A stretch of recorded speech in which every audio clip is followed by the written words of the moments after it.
proving that you always need to be on your toes, Nintendo surprised everybody by dropping a Nintendo Switch Online game on Monday. That's right, expansion pack subscribers can go and play Fire Emblem: The Sacred Stones for the Game Boy Advance right now. That's pretty cool news. But is this game actually worth playing?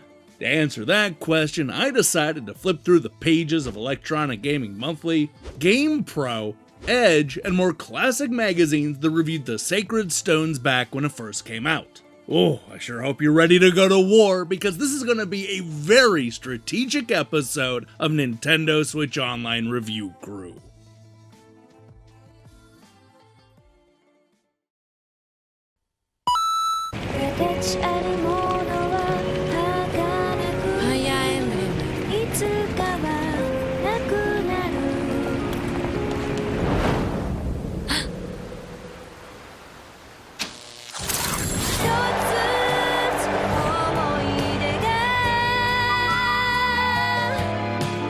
Game Boy Advance Fire Emblem 聖魔の功績共に参りましょう。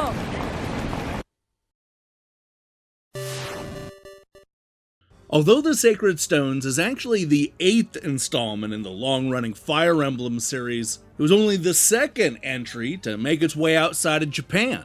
You have to understand that this was a time when Nintendo wasn't convinced that the world would embrace fantasy-based strategy games. You know, despite titles like Final Fantasy Tactics and Ogre Battle doing reasonable business in the US and Europe.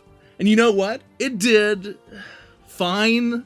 It wasn't a huge blockbuster or anything, but Nintendo claimed that it was one of the more successful Game Boy Advance titles in 2005, and it certainly didn't blunt the franchise's momentum, as Fire Emblem Path of Radiance was released on the GameCube just 5 months later.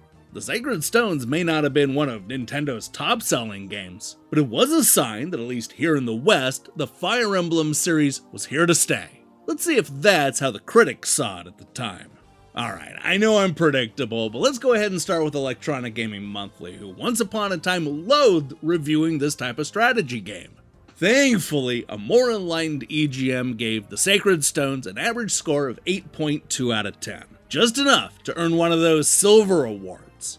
Chase summed the game up this way: strip away the epic story of good versus evil and the dizzying number of characters, and you have very straightforward combat.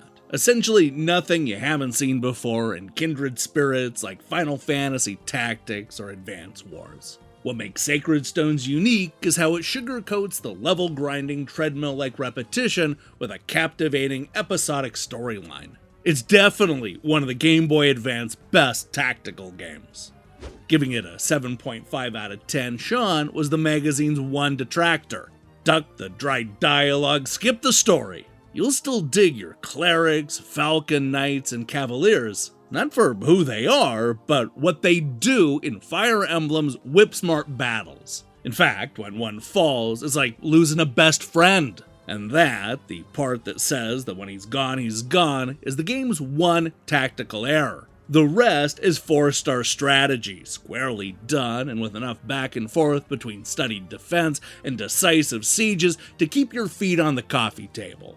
Now, EGM's 8.2 average is right in line with NGC Magazine, which went with a 4 out of 5 in issue 109. Unsurprisingly, Edge is the English-language magazine that gave The Sacred Stones the lowest grade, going with a so-so 7 out of 10.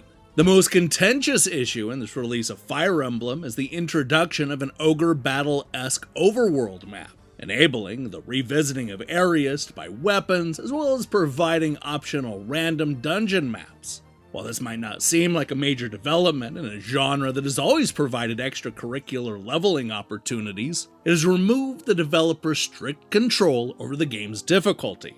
Over-leveling all too easily threatens to undermine Fire Emblem's unique place in the genre. Manage to find the difficulty level best suited for your playstyle, and you'll find the experience a delightful tightrope walk on the border of pain and pleasure.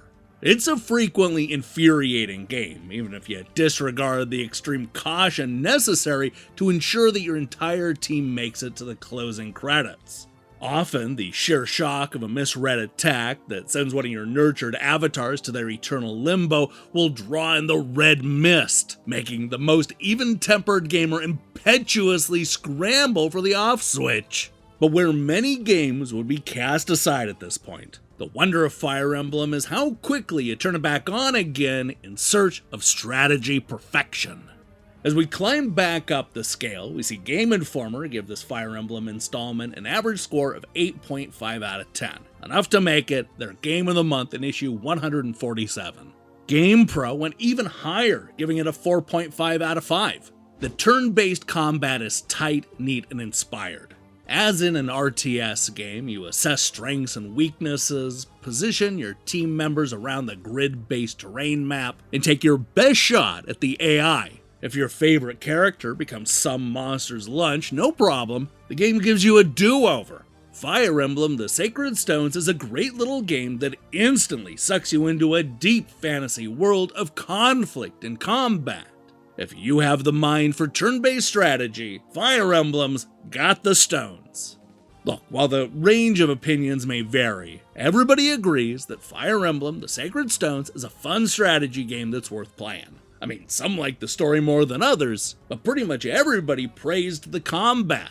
With an overall average of 81%, this 2005 sequel is down just a little bit from the 88% that critics gave the 2003 original. Still, if you're a fan of Fire Emblem or just tactical games in general, The Sacred Stones is a must-play. This is another solid release from Nintendo.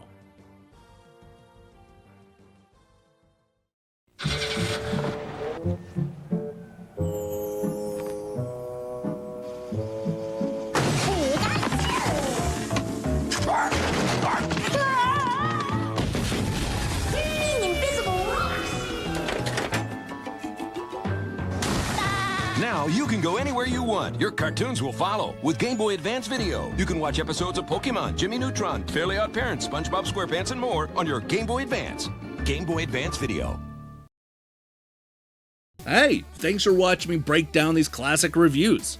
If you liked what you saw here, then you should know that we post new episodes just like this one every time classic games get added to modern consoles. Now, here's the question I have for you. What is Nintendo's most underrated series? I'm definitely not talking about the Marios and the Zeldas, because I think we can all agree that those are not underrated. But Nintendo, well, they have a bunch of other franchises that just aren't as beloved. Some of them are big, some of them are small. Let me see your picks in the comments below. In other news, we're going to be back later this week with April's best and worst magazine covers, as well as a review of that Indiana Jones game on the PlayStation 5. While you wait for that, I strongly recommend you click that subscribe button and support what we're doing here. Until then.